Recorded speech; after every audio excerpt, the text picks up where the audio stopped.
Dadela sang Nalendra Muda ya Mas Bagus Fuguh Triyana ginandeng ing Rama kang ibu kadharengan para kadang cinaket pindhane kadya Nalendra ing ngarsa Siniwaka Sinigek Gamla Lokananta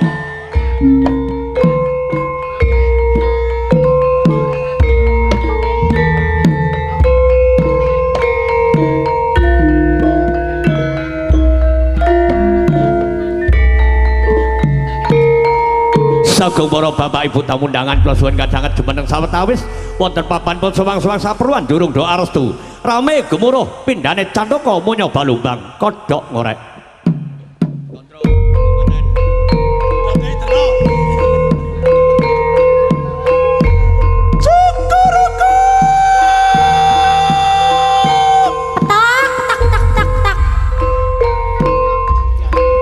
wis dumugi wahyaning mangsa kala dumawaing kodrat saking panguwasing Gusti ingkang murbeng dumati nalika samono ana titahing Gusti ingkang asipat jalu tanapi wanita sumedya hanetepi jejering ngagesang hangancik alaming madya hamestuti ila-ila ujaring para kina ingkang dahat pinundi pundi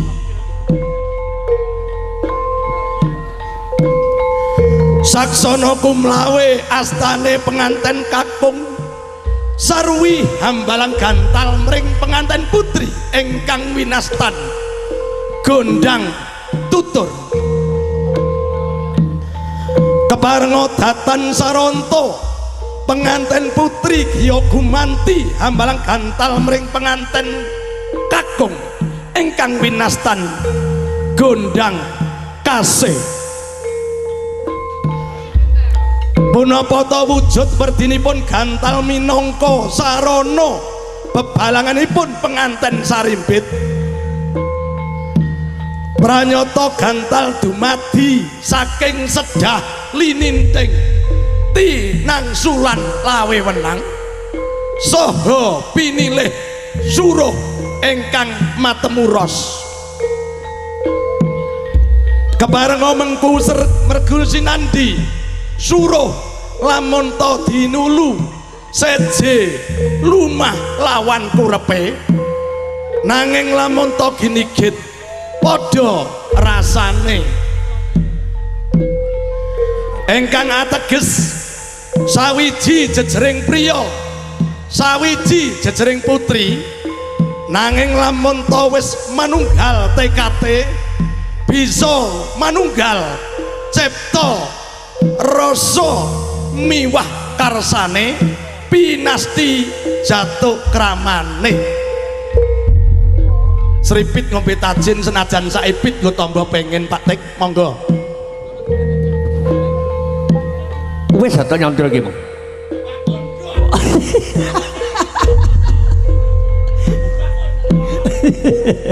matur nuwun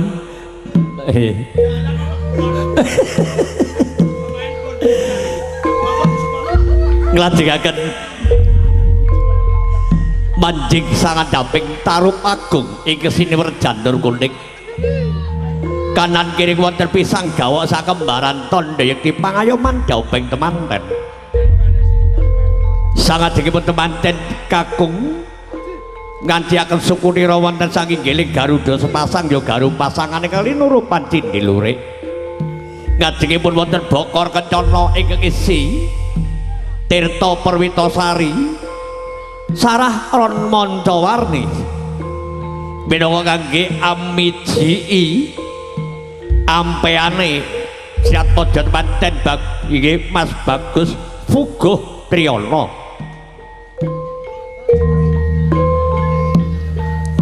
salebeting Bokor Kencana wonten peksi petak saduga tigan kaidak kaliyan Mas Bagus Fuguh Triyana ra tandha yekti ical sengkanang lira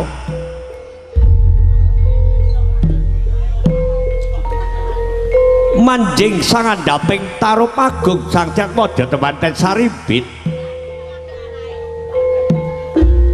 arsa tinuntun Rama Ibu lobet salebeting wisma piningit senadyan to sagedheping netra wonten sasana jawab kawis cingacum lan sasada lanang nugrahaning Gusti Sang Bathara Larasmaya.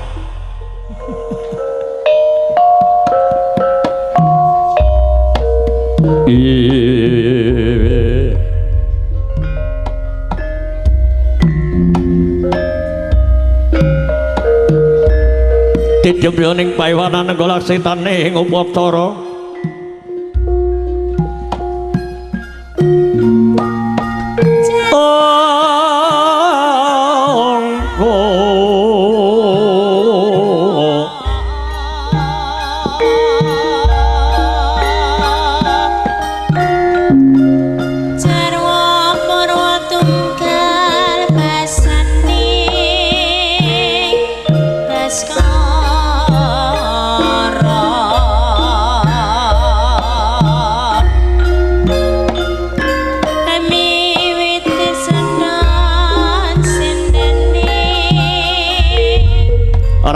runtung-runtungan dinajaran ginandhengan asta Dyah Ayu Rara Arifa Susi Febriani kalimas bagus fuguh triyana tan kalimput para kadang-kadang pagerayu pager bagus ugi ibu duru pangendali busana tatarias saking Mbak Ayu Wiwi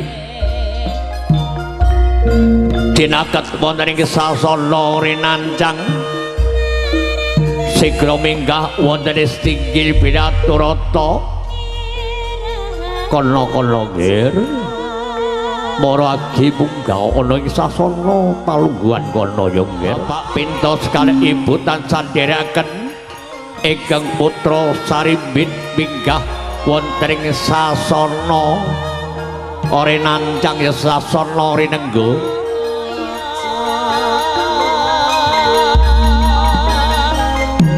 sawetawis kene manjing mangke penipun Bapak pintos sekalian Ibu sigra mandhap saking sasana rinancang karana badhe amenduk kadang pisan sekalian penipun Bapak Yusuf sekalian Ibu Rakini ketasih lenggah wonten sanjawinipun sasana tahi sangandhaping sasana rinenggo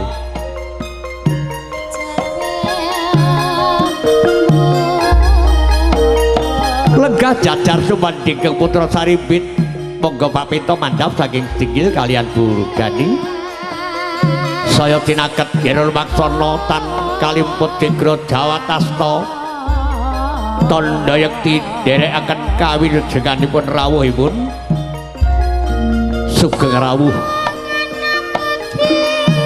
panjenenganipun Bapak Yusuf sekalian inggih kawilujengan rawuh kula Pak Pinto mboten wonten sambi kala punapa-punapa inggih monggo katuran minggah wonten sasana katuran pinarak kanthi mirunggan oh Prabu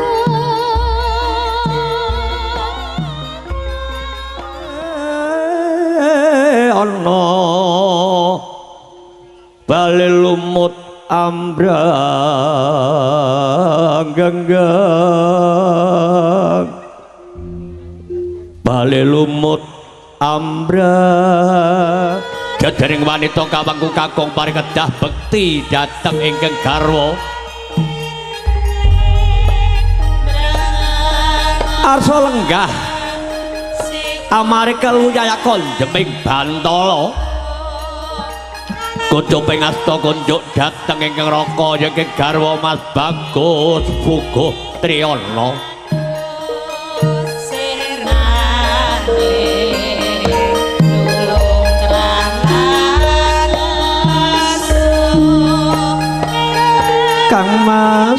Kang Mas Fuguh sembah kula kunjuk Kang Mas boten wonten pringkang kula sembah kejawi namung paduka Kang Mas Fuguh Triyana Dimas wong ayu Arifah ya tak tampa bektimu semono pun Kakang ados saka Kalimaja tekan kalangan kene ya mung diramu minangka dadi gantilane atiku Dimas lamun ana luputipun Kakang ya sing gedhe pangapuramu ya wong ayu inggih Kang Mas kula ugi mekaten mobil lepat nyuwun pangapunten ya gawe padha-padha wis kene-kene Dimas wong ayu ayo jajar pun Kakang kene ya wong ayu inggih mbon Mbak Arifah monggo Mas Fugo jumeneng nggih Mas Fugo nggih jumeneng monggo tondo katresnan lahir batin nggih ngoten niku kaya kula biyen nggih ngoten Bu kula biyen Mas Fugo majeng mriko niku kidul nggih majeng kidul lah Mbak Arifah kerise Mas Fugo dipun lolos sak rangkane aja mung kerise tok sak rangkane dilolos alon-alon nak bedhot kerise Mas Fugo sing ati-ati aja nganti mbret aja nganti gletak kerise kudu ngadeg kok nak kerise Mas Fugo gletak piye no babar pisan no nah iki disendekne ben ngadeg lah karo niku kerise gawat kaliwat-liwat gawe Mbak Lurah keris Kyai Cenggol Modot nggih Mbak Lurah sampun kalolos ponang duwung sigra tinangket lenggahipun Bapak Pinto sekalian Ibu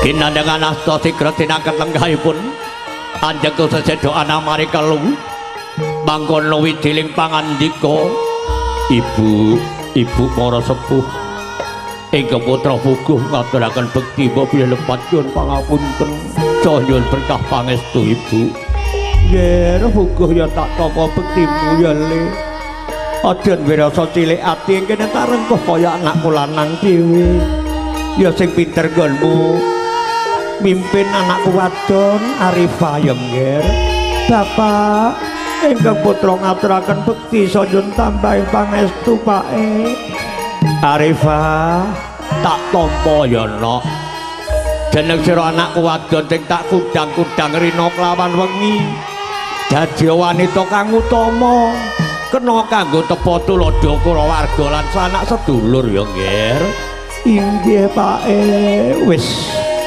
kono nggih disayang nggih monggo Bu Dani disayang ke putra Tondo Yekti lahir bantos anggen panjenengan ngrengkuh dhateng putra mboten badhe kabenten-bentenaken antawisipun putra mantu utawi putra piyambak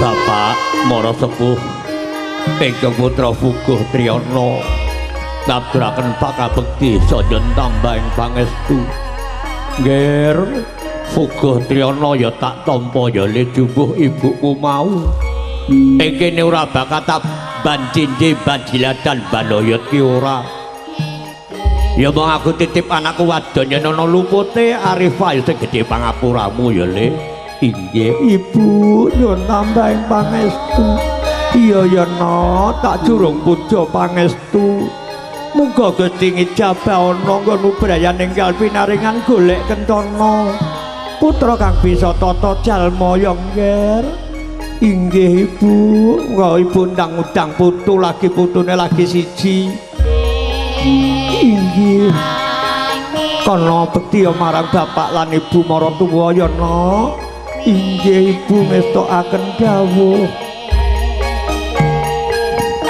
paripurna ngendera bekti dhateng Bapak Pinto sekali Ibu Dani ingkang putra Sarimbit sigra tinaket lenggahipun Bapak Yusuf sekali Ibu Rakini tanpa beda ngendra ginayuh adespun Bapak Yusuf kalian Bapak Pinto sekalian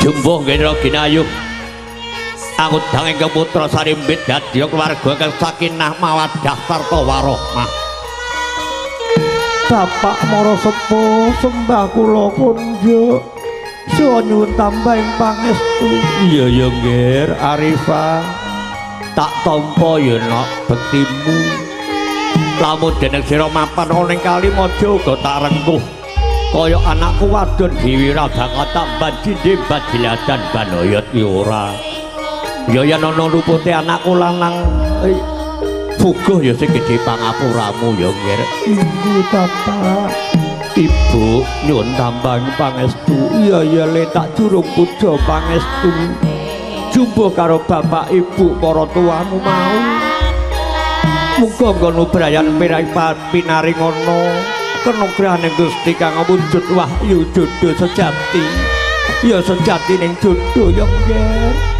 inggih ibu kono lungguh jajar sumanding ibu karo bapak tetep tetungana kene pak ora kendhat kok nggon tetunggu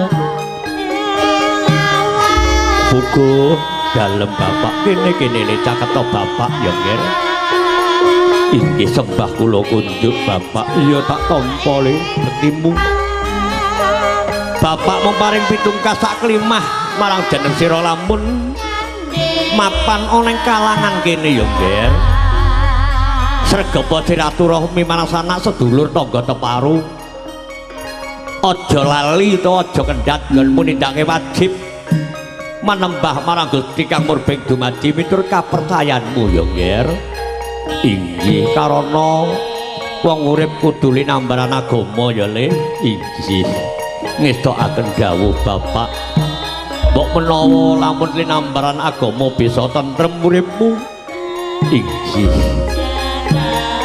paripurna ngene bekti dhateng Rama Mbah Ibu Sigra jajar sewanding lenggah wonten ing kursi gading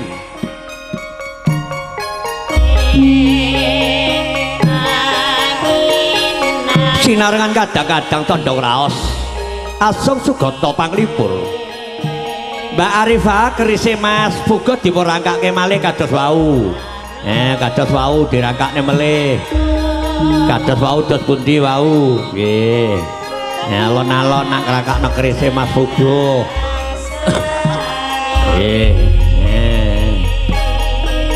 karana mangke paripurna nggih ngrangkake punang duwung wonten hangganipun Mas Bagus Puguh sampun monggo nggih katuran pinarak nah beles noe Mbak beles nah paripurna monggo Mbak Ayu lenggah nggih Mas Puguh jumeneng Mas Puguh jumeneng nggih karo jeneng kakung mengku kula warga paring kedah paring guna kaya senadyan pralampita sinebat kacar kucur monggo mban sajuga sowan ngaturaken klasa bangka tilam lampus sinulaman suket kalanjana dipun aturaken Mbak Maisarah pinangka mratitisaken pamaing upacara paewan prasaja kalenggan menika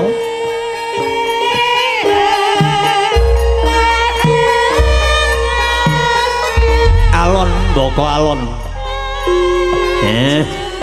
monggo Mas Puguh jumeneng niku dipun aturaken ing garwa Dik Arifah dalem Kang Mas iki tampan ana Dimas guna kayaku sithik yen ana kekurangan ya sing gedhe pangapuramu monggo Mas Puguh dipun suntak rada dhuwur Mas Puguh nah ben dipoto disyuting kesane ketingal tanda yekti nek bene panjenengan pun asok guna kaya diketek Mas Puguh cocok kali cok padha kali Mas Gusti mengke bak dugi dalem kayane bayarane diparike ibuke ganten beda oleh kula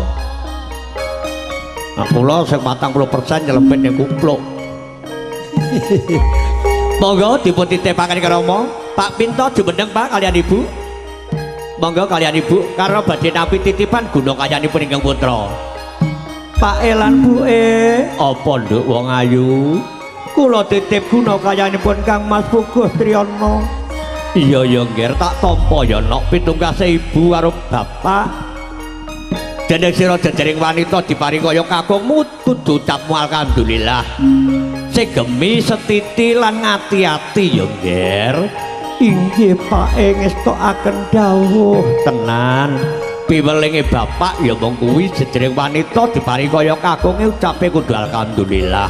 Ora kena ngucap masuk Allah ya ora kena. Inggih. Paripurna rasa guna kaya sigra lenggah jajar sumanding asa ngadani dahar kembul bujana Ndrawina menawi cara pararaton menawi cara mriki cekap dulang-dulangan. Oh Ban dalam Gusti ngersake dahar ban inggih.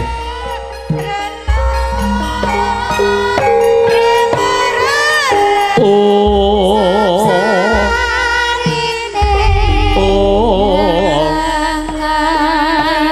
sekombangiku aku sejatine matu. Monggo Gusti kepareng medheraken dahar. Niku sing asta Mas Puguh, Mbak Arifah nyuapi ke garwa, astane sing kere ngasta jagune. Iya, monggo. Alon-alon Mbak Arifah, alon-alon.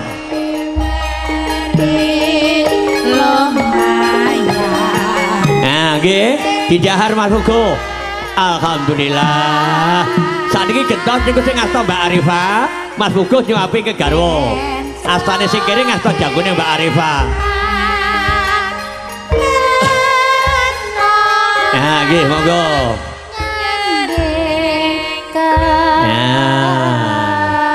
Nggih, pun saniki bareng-bareng. Sareng-sareng monggo, dahar sesarengan. Nggih. Mengke nek mun jam 4 pun mboten wani kula ngakon. Nggih, pun. Nah, monggo. Sareng-sareng ayo bareng-bareng. Nah, dipoto. Lagek pindu kok. Sakniki ngadep kamera dahar piyambak-piyambak. Ngadep kamera, menghadap mriki daten dahar piyambak-piyambak. Nggih, ping 3 cek kuat to cek enom. Aku biyen ya ngono benten kalih jaman kula, nek jaman kula cukup dirawuk dipuluk. Mengko sendoke kuningan amis. Nggih to? Nggih jaman biyen niku mesti sendoke kuningan. Rambut iki amis ngoten. Mula nek kula dhewe taun 20 dadi manten ya tak rawuk.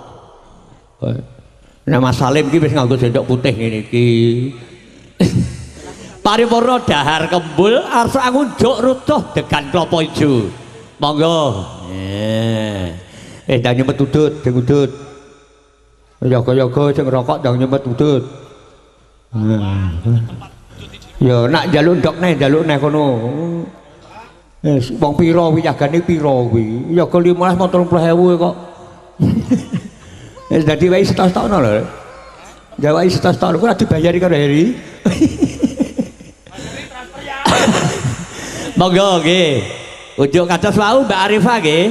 Kados wau monggo kados dahar wau monggo nggih alon-alon. Sareng-sareng nggih monggo pun sak penake. Nah. Nggih. Mboten napa-napa. Santai mawon wae nah. Pun ujuk piyambak-piyambak ditelaske mboten napa-napa niku Mas Puguh. Nggih Mbak Arifah nggih ditelaske. Harus dihabiskan airnya. Guys, nan dadi nak dintekno ki tandha yekti. Ngelak tenan ngono lho maksud iki. Aku wis mentek sak botol kok. Kok nak kurang ya njaluk neh. Biasane tadahe loro. Ya mun ya. Muna, jatahku biasane loro ya nah ya. Dalem nggih, Pak. Nggih iki bengi ya loro, mbuh wek sapa tamu. Weku. Nggih sahabat tawis paripurna kerobongan Foto Rama Ibu, monggo. Foto Rama Ibu kawan kodaraken.